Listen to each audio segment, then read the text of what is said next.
You ever notice how most men are great at pushing through intensity, but not at holding it? We grind through pain, avoid hard conversations, and keep moving because slowing down feels unsafe. My guest today, Morgan Rich, says that's exactly where transformation starts when we stop running from intensity and start holding it with integrity. And that shift changes everything: how we lead, how we love, and how we father. Don't move. Keep it locked. You already know. You're listening to the Fit Fatherhood Podcast. And we're having conversations with dope dads covering the 4 pillars of fatherhood. We call it the Fit Fatherhood Formula: faith, family, finance, and fitness. That's right. These dads are setting the pace in business and fatherhood. This show isn't only about the outside success. We're getting down to who you are. Gentlemen, it's time to get fit. And now, let's get into the show.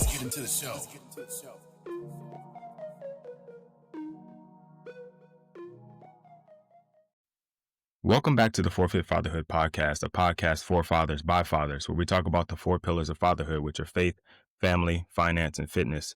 And today we're talking about something every man faces but rarely talks about: intensity. That pressure to perform and hold it all together, to keep providing while staying strong.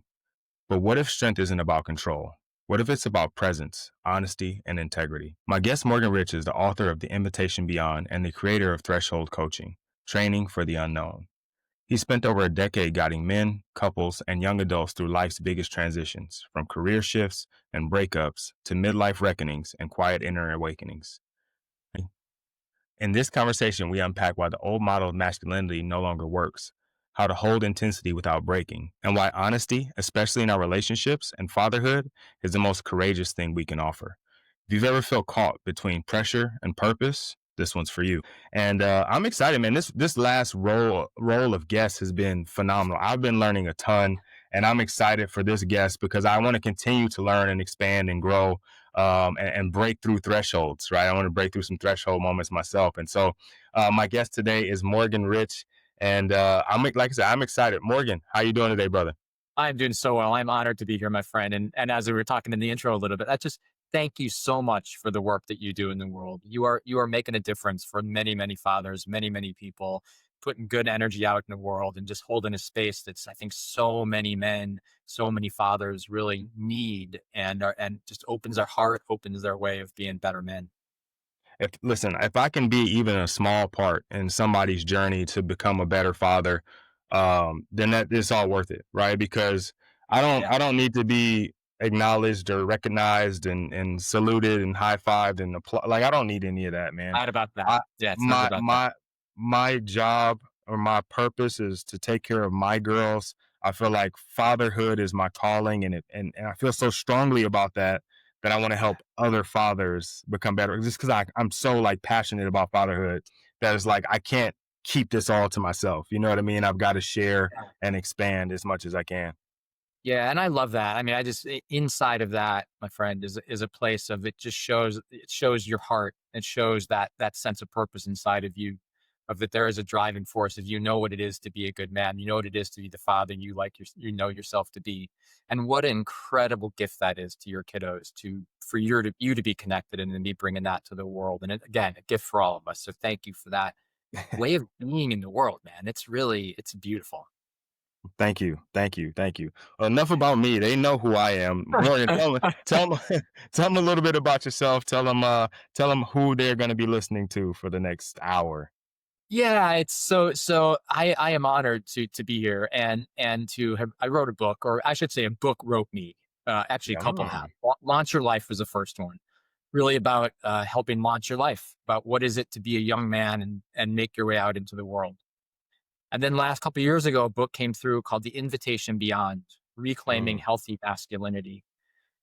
And the last part of the subtitle is Master the Challenges of Intimacy, Freedom, and Joyfulness. And it's this place of, I feel so deeply honored, not unlike what I was just saying, to be able to do this work, to be able to be a coach, to be able to work with people. One of my favorite things that I do in my coaching is I sit in the most intense moments with people. So I sit there in the breakup, in the job shift, in that feeling when you get where you're just like, I'm not operating in the way I want to be operating, and I have to do something different. And I'm scared, and I don't know, and I don't, and I know it. Like my gut says I gotta go there, and I just don't know how. Like those are the places where I get to sit with my clients, and we work in there and just sit in these beautiful places. And we do that in the men's groups that I lead, do that in the one-on-one coaching that I do, in my speaking, and and I'm a father. I mean, most of all, more than anything that I do, is who I be. And who I be is a man committed to showing up in the world with purpose, with passion, with presence, with care, with love, and be there for my partner, be there for my kiddos, be there for my friends, be there for the birds and the trees and the natural world, and just really be as present and alive as possible, because that's what I think this world needs for men, particularly Hmm. at this point, and for fathers. Have you always been that way? Like, have you always kind of felt that you had to kind of tug on yourself to kind of be the vehicle for others to change or become better? Well, Or is that something yeah, you did? it is something that has been in me forever. Like it Hmm. is in, and it's in me in a way that my first, let's say, 18 years of life, I was in, schools, and school really did not work for me. I am not a dude who thrives in the academic world. And part of what was happening was I had this thing that we just talked about, this sense of, I know how I want to be in the world. I know what it is to treat people with dignity and respect. I know what Hmm. it is to operate and be in connection with the natural world. Like I know it intuitively. When I was a young guy, I never could have said it. Like I never could have articulated this in any way whatsoever. But when I was 18, my dad got diagnosed with a brain tumor and then died 9 months later. I was right at the transition from high school to college, that rite of passage into adulthood. Hmm. And as I say it, it was the biggest gift of my life, and a gift that I would never wish on anybody. Yeah. I mean, it was so challenging, and it just plunged me into hugely dark places, and places where my soul, my spirit came alive. Like I made a commitment at that moment to not do any drugs, not drink, not do any numbing activity, but just to be in the intensity of grief and of losing my dad and the sadness of that. And so that thing you were talking about of like, have I always known it? It's always been in me. Hmm. And in the intensity of that experience, something woke up. Like it woke up, and I woke up to being aware of, oh, my way in the world is different. And I'm not going to learn it in a classroom. I'm going to learn it by being in life. So that was the beginning of it. And for me, I talk about inner guidance. And like that to me was my inner guidance. That was my connection with who I am and who I want to be in the world. Okay. Well, so is that like your would that be considered like your first threshold moment, right? Like that kind of turning point where life kind of is asking you to do something else, to do something new, right? Would you consider that to be that first? You maybe didn't know it now, right? Or then, sorry, didn't know it then, but now Yeah. with the knowledge that you have, would that be kind of your first threshold moment? Yeah, the threshold moments are really significant and important, and as I look back on it, that actually that was a really significant one, and there was a couple before that. One Yeah. of which was when I was a sophomore. Well, when I was 10 years old, the USA hockey team beat the Russians in the Miracle on Ice, and I'm a hockey player, so I've Okay. played ice hockey my whole life. I still play, and my dream was to go and play Olympic hockey and play professional hockey and baseball. So I said to my mom when I was in the ninth grade, I'm going away to boarding school and I'm going to go for my dream. And I left home and went to school. I showed up for the first day of dry land training. We weren't even on the ice. And I walk into the locker room. I got my jersey on and I'm like, oh, here I go. I got it all going on. And right when I walked in, it was clear that my dream wasn't happening. There were guys bigger, stronger, more athletic than I Hmm. was. There was just something about it where I was like, oh, okay, here we go. And again, something clicked in me, just one of those moments of my soul coming alive, where instead of giving up, I realized that talent wasn't enough, but that I had to get to work. Yeah. That I really had to get to work. So I that's what I did. I started to dive in and really get just said, if I'm not going to be the most talented kid, I'm gonna be the one who works the hardest. And so there I was off and going for it at that point. Okay. You know what? And I apologize to you guys listening. I just threw threshold moments out there, like because I know because I did my homework a little bit. But can you explain to them what a threshold moment is? Yeah. Well, the threshold moments are really significant. And one way I describe it, I like to use a lot of stories and myth and things like that. So Let's do it. ended up being a philosophy major when I was in college, which doesn't make a lot of sense, but it was about death. And my Okay. dad had just died. Yeah. So I was learning about that. There's a story, Plato's Allegory of the Cave, where there are prisoners locked up in the cave and they can only see forward. And what's shining on the walls of them looking forward are shadows from what's happening behind them. One of the prisoners gets released and turns around to see what's actually happening. And right there is a threshold moment of what I thought was reality. The shadows on the wall has now been completely changed because now I see a whole different reality that's shining Mm, from behind. And that moment is a really significant moment. It's a moment of crossing crossing a threshold because you're challenged with everything you've believed is now in question. hmm. And there's a temptation to want to keep believing that. But Yeah. now you have some new information, but the new information is uncomfortable and it's different. And it asks you to show up in a different way with different programming, with it's like there's a death of the old and a birth of the new. Hmm. And so the threshold moment is when something significant happens in our life, there are thresholds. Like we are never going to be in high school again, you and I. Like it's Right. just not going to happen. That part of our Right. life is gone. It's done. It's over. And so we celebrate that as something that we have experienced. And now we get to experience something else. And for me, like my kids are no longer the age your kids are. You know, my kids are older. They're 21 and 22 and 24, 22 and 23 actually right now. And so like that time of me being in the house with them is over with. Yeah. And I can be in resistance to that, or I can be in acceptance of that. And the threshold moments are moments where we actually cross those things and celebrate them intentionally so that we know that the death happens and the birth happens.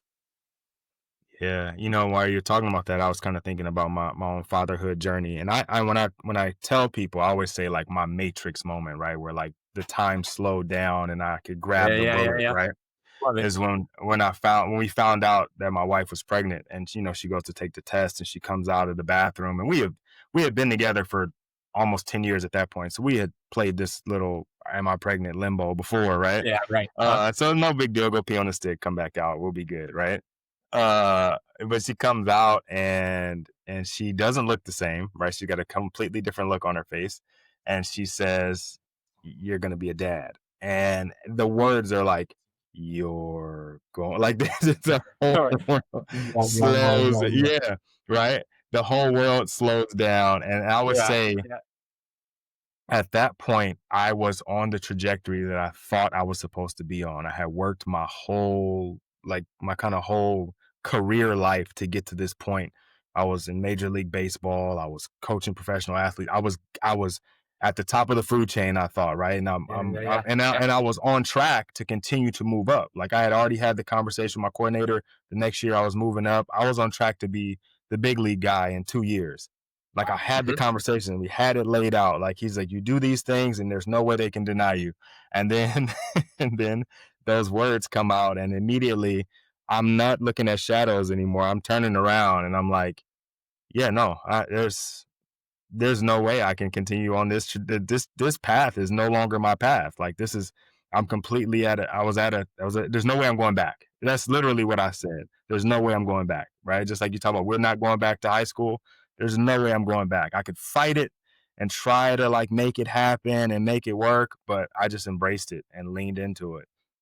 So it was interesting to hear you like frame it like that because I felt exactly that. Yeah, that's it. And again, there's a beautiful part in there, Rod, for yourself of that moment when you get when we're confronted with that is really uncomfortable, Mm-hmm. right? It can be really shaky because your identity is has been built to be that dude that knows the shadow. Mm-hmm. So now we are in this new terrain. And so part of the what I call training for the unknown training and part that came through in the book is this place of learning to be uncomfortable, is learning to hang in those important moments when life says, hey, you're going to be a father. And you have Yeah. this, okay, so I had this dream and now it's shifting. It's really tempting to want to run back instead of saying and hang in that tension and then going towards, not away from the intense moments. And what a beautiful moment that is. Like, here you are. I remember for myself, it was actually when my dad died. People would ask right after my dad died, but what do you want to be when you grow up? And I said, I want to be a dad. Like, I want to be a dad. Yeah. And it just came alive in me in a way that I hadn't really expected. And so yeah, so it's just, so it's beautiful, and it's important to honor. Again, it's important to honor the threshold moments and to learn to hang in that discomfort, just like you did when you made that transition. Yeah. So I've heard you say that a couple times, kind of hang in that discomfort, right? Like kind of in that in between where you could resist it or you could embrace it. Why is it that you want to hang in there? Like I know for most people it's like, hey, we don't want to hang in uncertainty and the unknown and the uncomfortable. Like I think part of why I made decisions so fast. Well, one, I embrace like this immediately. I knew like this is my purpose. Like there's nothing else that Yeah, I could possibly be trying to do other than being the father to this girl. But I didn't know she was a girl then. But to this kid, yeah, um, but it probably and so I just made decisions because I didn't want to leave uncertainty out there. Like I didn't want to be in the in between of like, oh, maybe I'll go back. And we had negotiations and they offered me more money and they offered me different opportunities and things that they were really wow, gonna work with me, right? They were gonna yeah, really that's work with me amazing. to try to get me to come back. Um, but I was like, I can't have that hanging over my head and being worried about that. And so I just started making decisions. Like I'm out. Hey, look, I'll come back Mm. for Wow, winter league, and then I got to go. And they were really cool about it. They've paid out the rest of my contract. Like they did an amazing job. I really yeah, I am yeah, yeah, forever indebted to them. I'm a Giants fan because I'm from the Bay Area, but if I'm not rooting for the Giants, I'm a Mets fan because they really took care of me. yeah, But I was saying all that to say, like, I just started making decisions because I didn't want to be stuck in the middle, right? But you're saying yeah. we should probably hang in that middle place a little bit longer. Why do you say that? Well, there's a couple of different pieces, and it applies. When I think about it for us, I also think about it for our kiddos. Of what are the lessons that I want to teach my kids? Hmm. What are the ways that I think are important for us to be dads and men in this world? When I look out in the world these days, it doesn't seem to me like it's getting easier, and it Hmm. doesn't seem to me like the terrain that we are in is one for the faint of heart. That there are some really big wicked problems in the world, wicked opportunities in the world that we gotta navigate. And Hmm. I would make the case that that we are here, that we have chosen to be here in this place, and our kids have chosen to be here to deal with this world, to be in this beautiful space. And so for me, it's about, part of hanging in the unknown, hanging at the edge of the mystery, is being willing to go with what happens, is being willing to sit in that emergent world, not knowing which way it's going to go. Hmm. And I like to say, we got to go towards life's intense moments, not away from them. We Okay. got to get good because they're going to keep coming. One of the stories that is just so dear to my heart is when I was young, when my kids were young, I would read to them every night, and I appreciated every night. I just sat there. We would fall asleep. We would make up stories. Little boy blue and little girl purple. Just make up stories. We would read. They would fall asleep, and I would leave the room at the end of the night, and I would think, I am so in love with this life, with this Hmm. opportunity to be a dad. And it's possible that tomorrow something's going to happen. Maybe something will happen to one of them. Maybe something will happen to me. Maybe some whatever. And if something like that happens, I think I'll be able to handle it. Like I'll be okay. Like I'm just able to be in a place of things happen in the world, sometimes hard, sometimes not. What I won't be able, or what I have a harder time dealing with, is if I don't appreciate these moments. Because right now I have the opportunity to lay with them and read. I Hmm. have the opportunity to be right there with them. And that would be hard if I don't do those and appreciate those. That would be harder for me to navigate. Yeah. And so life is unpredictable. Things happen. My dad died. I never expected my dad to die. I thought he was going to live forever. I couldn't believe it until the last moment that he died. It was stunning to me. Yeah. And so when you ask about like, why is it important to hang in those moments? Because that's what life is. That's where meaning and purpose is in those moments.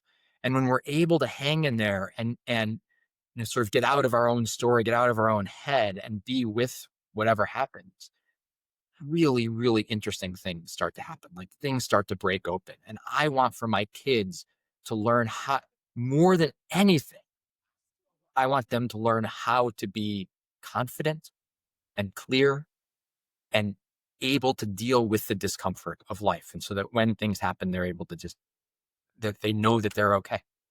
Yeah. I like that. I like the kind of just the idea of leading through example, right?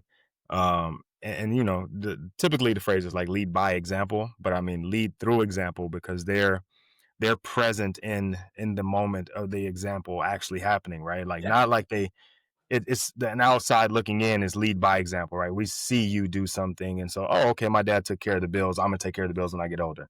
But like, we don't Yeah. understand the intricacies of what he's doing to take care of the bills, or we don't know how he's even paying them. Like, is it direct deposit? Like, or is it direct withdrawal? Like, Yeah. you know what I mean? Like leading, through example would be showing the processes and the steps, and kind of what you're talking about is like they're being able to see you in the midst of the uncertainty and that kind of space in the middle, right? And I think that's really important. I think a lot of times, and then people talk about it in finance, right? Is like you can leave your kids a ton of money, right? And usually by the third generation after you, all that money's gone because we left them the money, but we didn't leave them the know-how, right? And so what you're talking about is more emotional know-how, right? Is how to navigate that situation.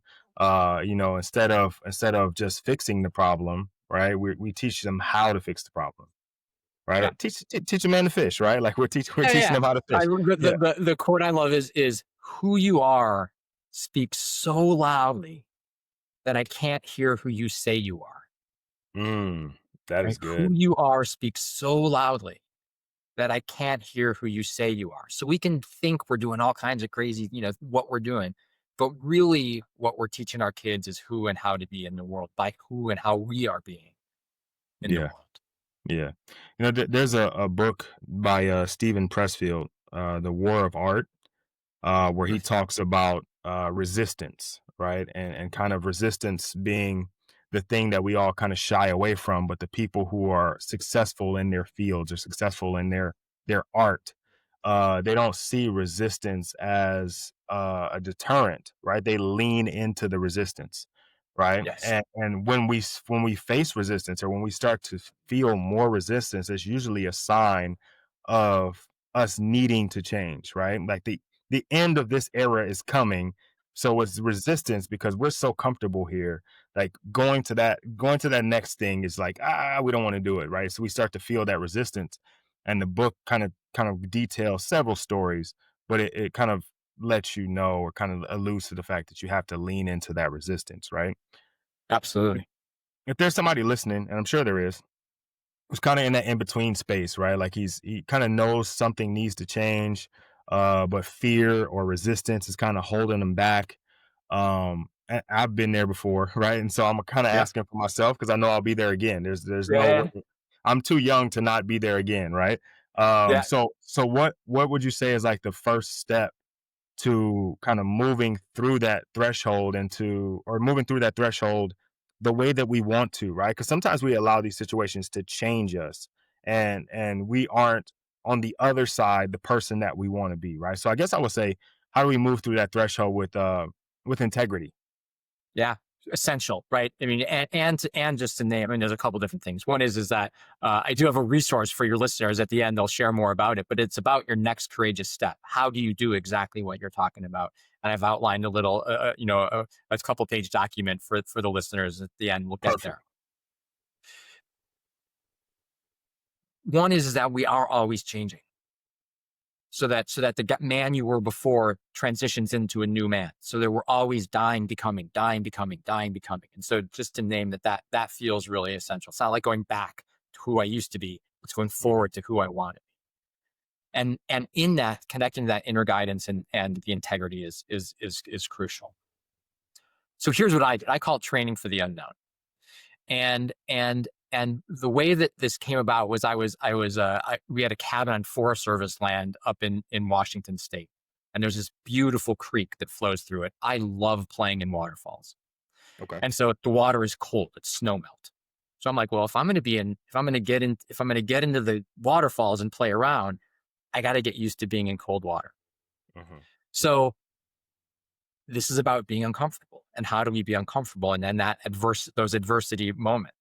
Because we got to get good at being in the adversity, in that discomfort, in those threshold moments. Yeah. So I made a deal with myself. Every day I'm at the cabin, I get into the water. It doesn't matter how long I get in, I'm going to get in. So the first couple of days I get in and I'm just like, I was like, what's going on? And I jump out and I wash off and I'm all done. And I was like, okay, dude, that's not really useful.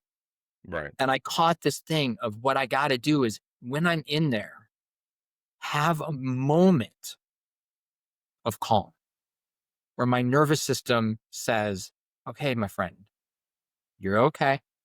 There's a lot of sensation going on, right? Mm-hmm. There's a lot of sensory input. There's a lot of stimulation. It's a really interesting feeling. But if I can be there and stay calm and just be like, okay, here I am. I'm not dying. Everything's okay. This feels super intense, but it's all right. So I just have my commitment to myself was to have like a beat of that moment. Mm-hmm. And so then that moment, that just quick thing went from 1 second to 5 seconds to 10 seconds to a place where I could then be in the water for a longer time and keep my nervous system calm. And so again, call and training for the unknown, discomfort training. And now I can be in cold water for a really long time. And one thing I like to say, in this whole masculinity thing, there's some people who are like, yeah, I can stay in a cold plunge for 11 and a half minutes. Like, whoa. And it's like, okay, great. Like, I promise you that like God, the God of cold plunges isn't going to come down and be like, give you some award for being in there for 11 minutes versus 4 minutes. Like, it doesn't matter. At some point, you get numb anyway. You get numb and you get in there and and it's an experience. But what you learn in the training, is I can do hard things. Mm-hmm. I learn how to be in those moments. And so that then when I'm with my kid and my kid is having a tantrum and it's like, oh my God, what do I do?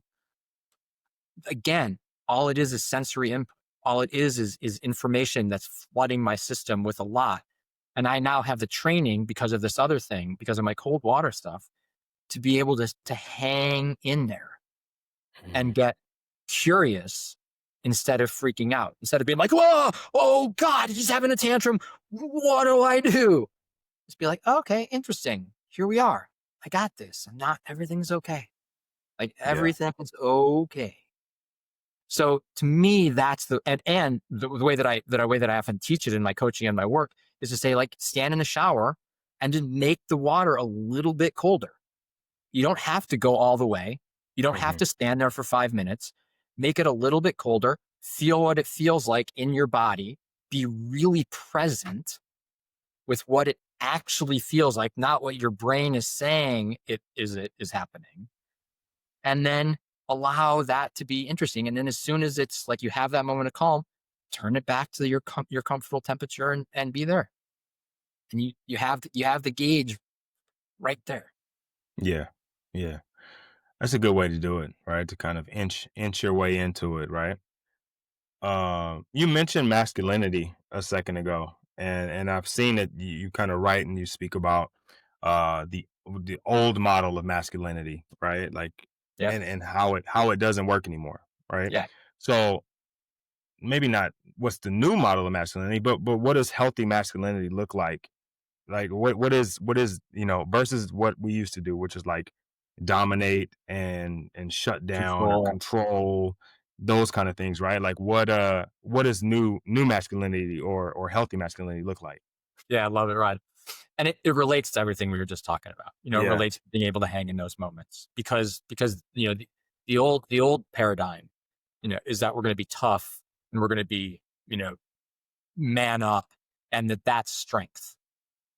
But really, to me, strength is about vulnerability. Mm, Strength is about flexibility. Strength is about being able to be present in life's most intense moments. So what we used to want to do is control and manipulate and dominate, just like you said. And so that something mhm, happens and you want to be like, stop crying, stop. Everything's okay. Like, stop, like control the situation, control the variables, and make it so that all the intensity goes away. All mhm, the undesirable stuff goes away. But what we've just been talking about is what we actually want is to step towards the intensity. We want the intensity is where life gets interesting. mm, If you think about the most meaningful learning and experiences you ever have had, it's not in ease and comfort. It's when life throws you a total curveball, yeah, right? It's true. when you get injured. It's when that moment that you talked about so beautifully of here I am at this threshold moment where I got to decide who and how I want to go forward. Like what a beautiful moment in your life where your spirit emerged and engaged and you got to make a choice based on your best information right there. Mhm, Yeah. Like to me, having the strength to be present in those moments, to be able to be with instead of moving away from and trying to change the narrative, change the circumstances, control, manipulate, dominate. Instead, we go with it and then enter into the relationship, the hard conversation with our partner.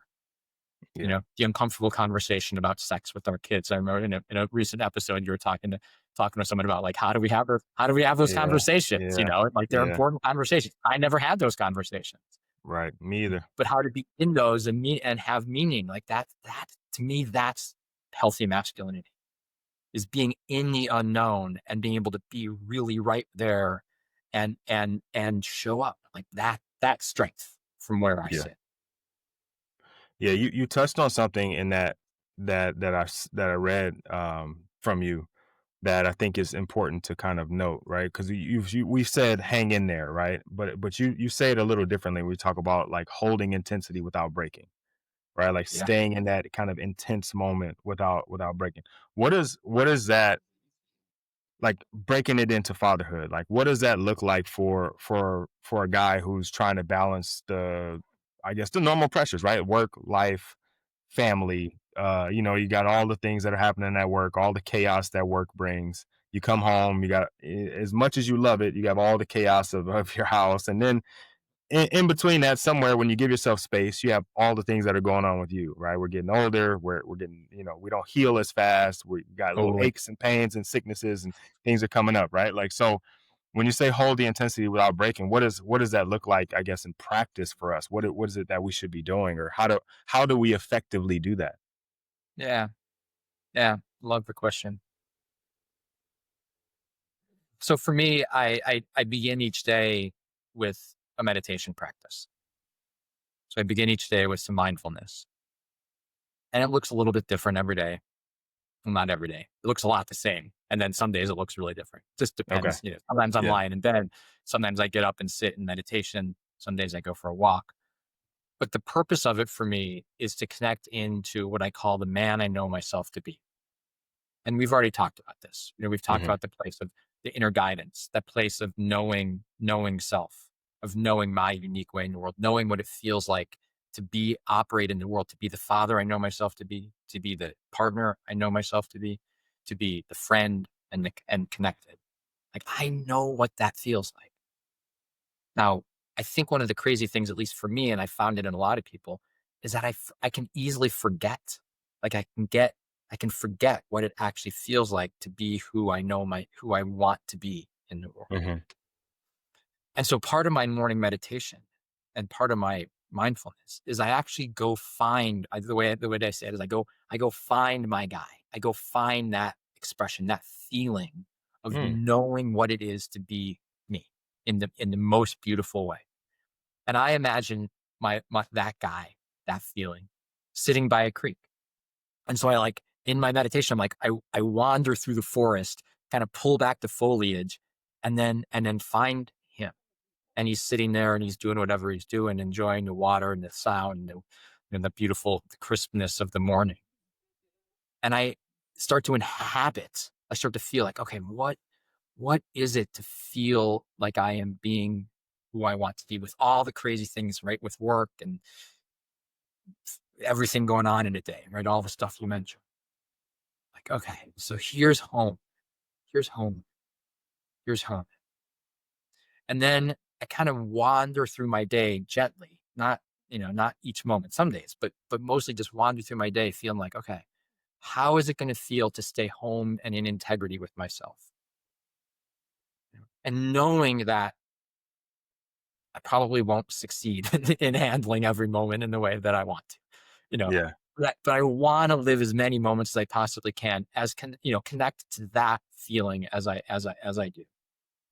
And for me, sometimes that practice is like 3 minutes, because that's what I got. Yeah. But some days it's 2 hours. Some days I drop in, and it just it depends. But it's this beautiful thing. There's a quote from the Dalai Lama that says, "Whoa, I have a really really busy day today. Like my day is super stacked, so I'm going to meditate for 2 hours instead of one." Because that mindfulness, that energy, that commitment in here allows for things to be easier, because then you're closer to that integrity, that way of being that we know, like that that I like to say, it's not about learning who you are, it's about remembering. Mhm. That is about remembering I know how to be me in the world. Yeah. Yeah. So to me, that's the practice, and that's the balance of it. And there's some other pieces that we could talk about, but we'll see where you're headed. Yeah, yeah. You know what? That resonates because I have a morning routine. When I get up, part of my morning routine is either I do a brain dump, like if I because sometimes you have dreams and stuff's happening in your head, and you wake up and you got a brain full of stuff. Sometimes I sleep and it's just black, right? Yeah. So sometimes, depending on the You morning, I got it might get all up going and on. yeah, I might write some stuff down, and then I'll take some time and just be intentional about the next few steps. But one of the things that I do, and it's we do in a coaching program that I'm a part of, um, that I'm a coach in, Yeah. is we have an identity statement. So when guys come into the program, we have them create an identity statement, and it essentially answers the question, "Who am I?" Yeah. And so as a part of that morning routine, we recite it or you read it. I have mine as an audio, I go to the gym in the morning, so I get up early. Nice. And so I recorded myself saying it. So as a part of my workout playlist, somewhere in there, it's usually at the beginning. Every once in a while, for whatever reason, it'll shuffle, and like I'll be on my last set and it finally comes on. I'm like, oh, Oh, that's awesome. I guess I needed it then, I right? needed it the moment it showed up. Oh, Right. But it is just a reminder for me, early in the morning, not necessarily first thing, but early in the morning, of who I say I am, who I want to be, and I can align the rest of my day with that, right? It's yep. kind of like a checkpoint, right? Like, if you're playing a video game, you get to a certain point and then you cut the game off. You don't want to restart at the beginning, right? You want to get to that checkpoint. And so for every day, there's that checkpoint for me of like, okay, this is what I'm going to embrace my day with as this guy, right? And then when I'm faced with challenges or things throughout the day, I can reflect back on, okay, the guy in my identity statement, what does he do in the situation? Right? Because it's a big question to say, like, we had the wristbands for a long time. It was like, what would Jesus do? Right? It's a big question, can be interpreted a bunch of different ways. A lot of people are going to take their own spin on it and decide what Jesus would do. Yeah. Yeah. Ultimately, at the end of the day, like, what would you do? That's right. Right. And what is the decision that you're going to make right now that you can live with tomorrow? Because the repercussions are going to be on you. Like, if you make the wrong decision, Jesus isn't going to, like, he's not going to be hurt by it. You might be, though. Right. So what would you do? And so we use that identity statement as a means to keep guys on a path each day. But I think morning routines are super important. I think it's hard to find a consistent level of success if you don't have some sort of like thing to get you going, right? Like if you don't warm up the engine, you just cold start and take off, eventually there's going to be problems, right? And so, yeah. Yeah, I mean, what I find again, as I said, for me, what I notice is, and I love that. Like, I love that the statement, the purpose statement, and it can look a lot of different ways. For me, it's Hmm. meditation and sitting and sitting quietly and focusing on my breathing and connecting with the natural world and enjoying the colors of the fall and listening to the birds and watching the trees. Like for me, that is home. Yeah. And Yeah. then also just to name, like when life gets really intense and it's one of those, I'm in a really challenging, hard learning experiences where everything is coming at me and I'm like, that's where I go, Hmm. go back there because it resets and it says, okay, the trees, there's all this nuttiness happening in me. Everyone, like the natural world is doing what the natural world does. Yeah. It's okay. Like it's like, I can navigate this. And if I just keep hanging in this intensity, it'll go.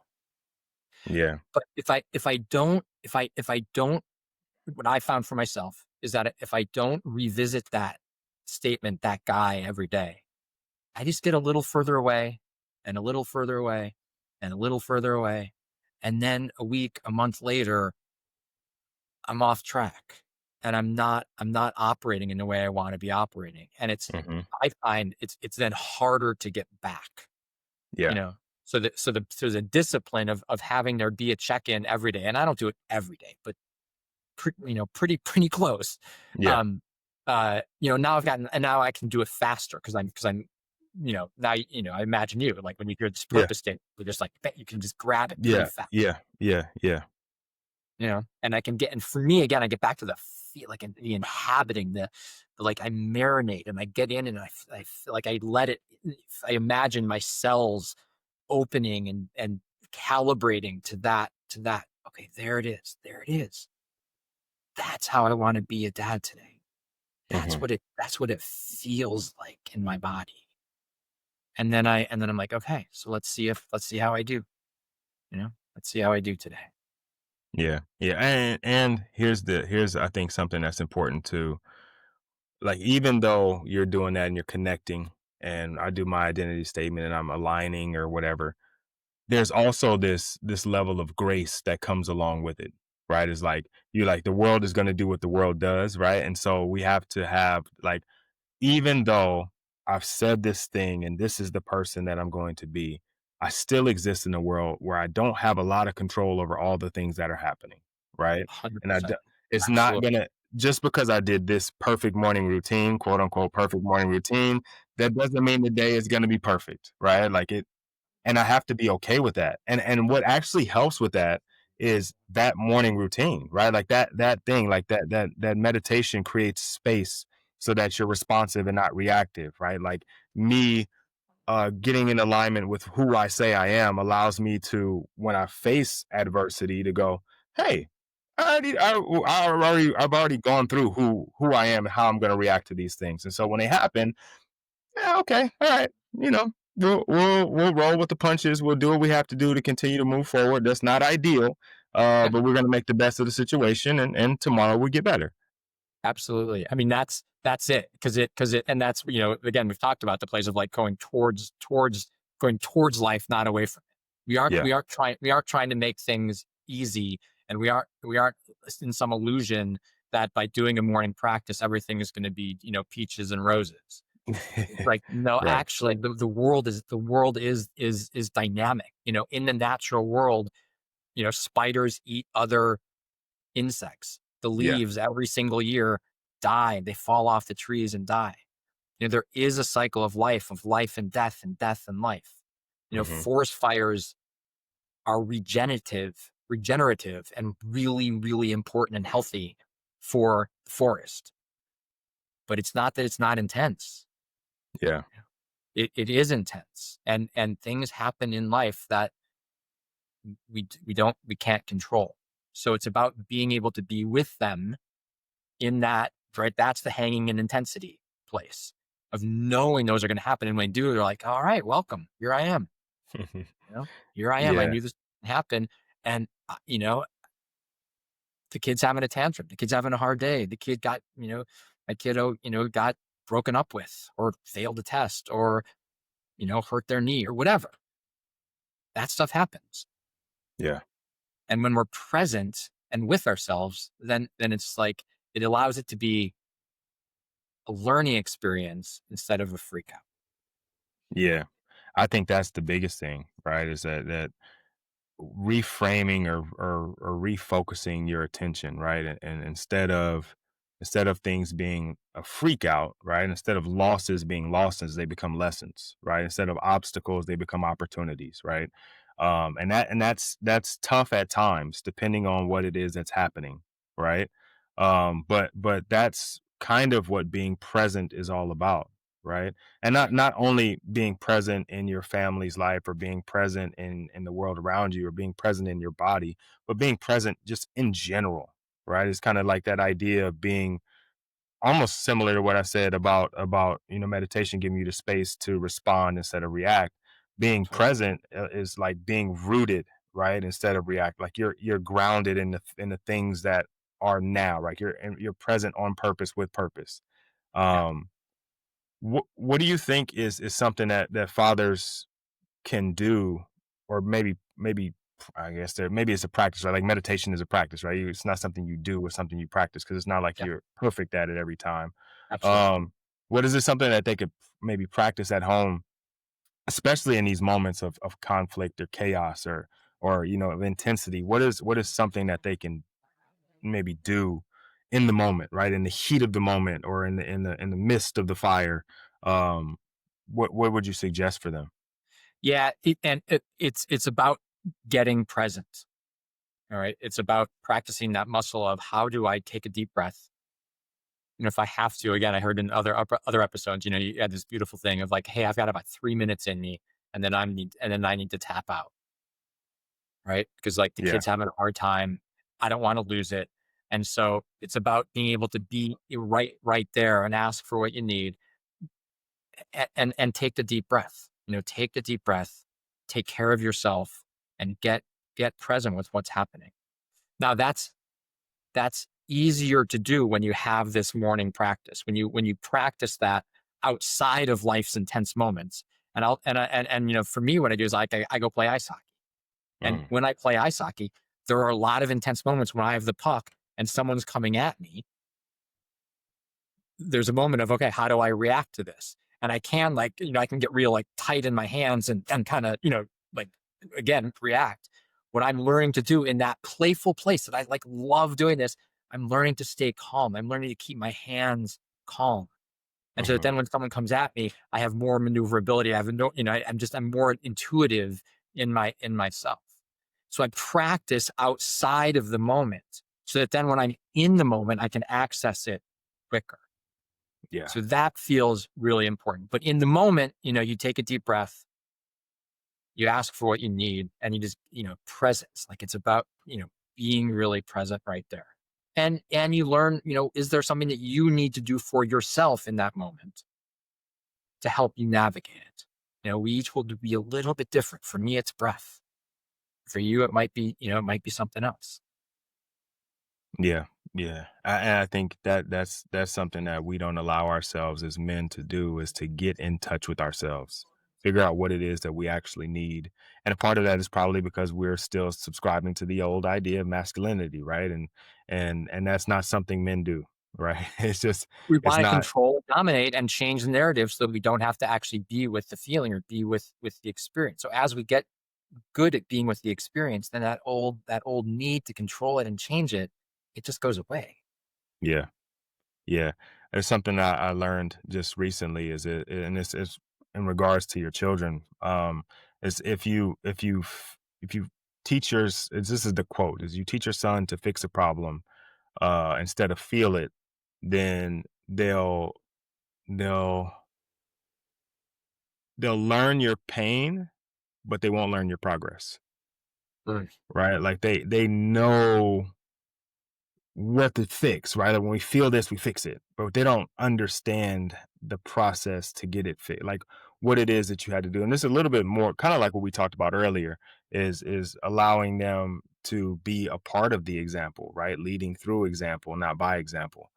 Um, as we're kind of getting closer to the end of this Yeah, episode, sure. I'd be remiss if I didn't bring up your book, especially since we're talking about masculinity right now. The Invitation Beyond, right, is a book that kind of calls men to kind of step past uh, what's going on in front of them, kind of what's going on around them. What is on the other side of the invitation? Like, if we step past all of that, what's waiting for us on the other side? Yeah. Yeah. Yeah, the invitation beyond, and I like to say, like, the invitation beyond all the BS, or the invitation beyond the status quo, or the invitation beyond that old way of being. So what's on the other side of it is that it's an invitation into our hearts. It Mm, really was written in many ways. If you can't tell, I'm a sensitive guy. I've always been a sensitive guy. I've been connected, as you said early on. Like, did you always know? And there's a certain part of me that did always know, even though I couldn't yeah, articulate it. I knew something inside of myself. yeah, And so the invitation is into that part of ourselves where we are operating in the uniqueness and beauty of who we are. We're operating with intuition and instinct and willing to make mistakes. Again, there's the beautiful mirror that we've talked about, which is to say, that's my personal journey and practice, but that's hmm, also how and who I want to be as a dad. I aim to have my kiddos, even now that they're older, that they find that in themselves. yeah, You know, that they are invited beyond the who they should be, who they're supposed to be, and into who they actually are. And that is a place of freedom and intimacy and joyfulness and aliveness and learning. And I would say, when we look out at the world, if each of us is operating in that place, being fully who we are in wholeness, I think we're looking at a lot of really interesting things happening. yeah, yeah. I think that may be the key to the world being a better place, right? If each individual man, as leaders, as fathers, as husbands, as whatever role, whatever title you put on yourself, if you become better, it's like the rising tides raise all ships, right? If we can, and this, guys will crucify me for this, but if we look at the majority of problems in the world, a lot of them point back to men or lack of leadership, right? And as a man, let's just embrace the old adage is like extreme ownership. Let's say that we are responsible for everything that's wrong, that therefore it's our responsibility to change it. If each one of us does the work, right, individually, not saying that we have to do a bunch of stuff for other people, just stay right here, take Yep. care of you, make Yep. you better. The ripple effect is so much bigger than you think, right? Yep. In your household, in your neighborhood, in your community, like, it just spreads out, and people that are around you are infected. It's like a virus of goodwill, right? But it Yep. starts with you, and it starts with something that you do for yourself with yourself, right? Um, Yep. if you had the opportunity, if we did this thing right, go for it. I was gonna say, like, in my groups, what I see the synergy of that. Like, I get to hang out with men, beautiful men, and we work in those places, and in my family too. We work in those beautiful places, and then like, you start to see guys, the goodness, Yeah, like it just starts to ripple, and yeah, it's really really beautiful and powerful to see it. yeah. Yeah, it is. It's so cool to see it in practice. Like, I had a similar experience in my coaching group. Is like to see it just start to like permeate, and like everybody in the group all of a sudden is kind of on the same wavelength and the same vibe, and everybody's doing these things. And You're living the invitation beyond. Like, that is the invitation beyond. Right? That's it. Just what you said. Because now we're stepping into that bigger expression of each other. And then together, then a yeah, collective, we're also doing the same. yeah, yeah. If we did this right, and we got everybody listening, every dad listening right now, Love it. and they didn't hear anything else, but for whatever reason they tuned into this very moment, and you could speak directly to them, what would you want them to remember, or what would you want them to hear? I would say, what would you want them to hear, or what would you want them to remember when life gets intense? Yeah. be present and listen with the ears of your heart. Be Mm, present and listen with the ears of your heart, so that then you're able to really see and what I want my kids to say about me as a dad is that I feel seen and I feel loved and I feel honored for who I am, yeah. and that he's there for me, and he holds me in that place where I'm able to then feel safe and loved and cared for and honored for who and how I am in the world. And so that to me is presence and listening with the ears of your heart. I love that. I love that. And that's different, right? Not something that you hear too often is using your heart as your guide, right? But listening with your heart, not with your brain, because your brain will do some different things with the words that come in Right. and out, right? Uh, but your heart will keep you honest, and it'll keep you on track, and have you kind of acting in a way that you accordingly to the way that you actually want to live your life. So that's really important. Um, Yeah. I feel like, and this is something my dad says all the time, is like, you left some meat on the bone, right? I feel like there's so much more that we can continue to go into. I feel like this is a conversation that can continue, maybe Yeah. on Yeah. a second episode. Maybe we redo this. We get Love it. back on and we do a part two. But time is time, right? And so we got to make sure Time that to time. that I'm mindful of your time, and I understand that the guys listening, they don't have time either. They got Right. they got We got they it got all going. kids, and they Yeah. got practices, and they got jobs, right? And so if guys are wanting to get more from you, if they're wanting to check out the book, if they're wanting to reach out to you and maybe just say, I love the episode of the podcast, give you a virtual high five, or maybe they want some more resources. You mentioned one earlier. What is the best way for them to do that? Yeah, I've made it really easy. So you go to morganrich.com/fitfathers. So morganrich.com, Fit Fathers, and there you'll find resources for the download that I spoke about earlier of your next courageous step. You'll find opportunity to have a 15-minute conversation with me, and then resources to the book, to my writing. I have a couple spots open this month and this coming up for that intense coaching place, and then the groups are there too. So all the Awesome. resources will be there. morganrich.com, Fit Fathers, and you can find all my content there. Awesome. Morgan, I really appreciate you taking the time to sit with us, to have this conversation. Like I said, I feel like we have more to talk about, and so we got to I set love that it. up. Let's But do it, I'm man. gonna let. Anytime. I love it, Rod. I just really appreciate what you're up to. Yeah, man. This is a good episode. I think there was a lot that I learned, and I hope that there's a lot that the guys can learn from this episode.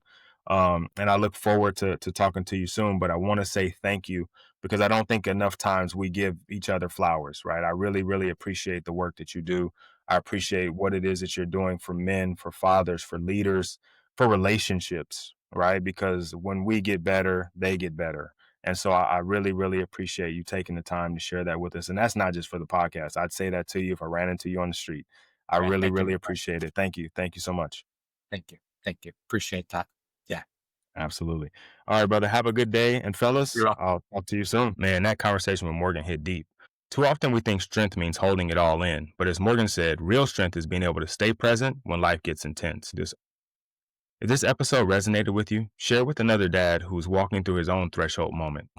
You can learn more about Morgan's work in his book, The Invitation Beyond, at morganrich.com, and connect with him on Instagram at morganrich_beyonder. And as always, make sure you're subscribed so you don't miss the next conversation as we keep building faith, family, finance, and fitness together. See you next time.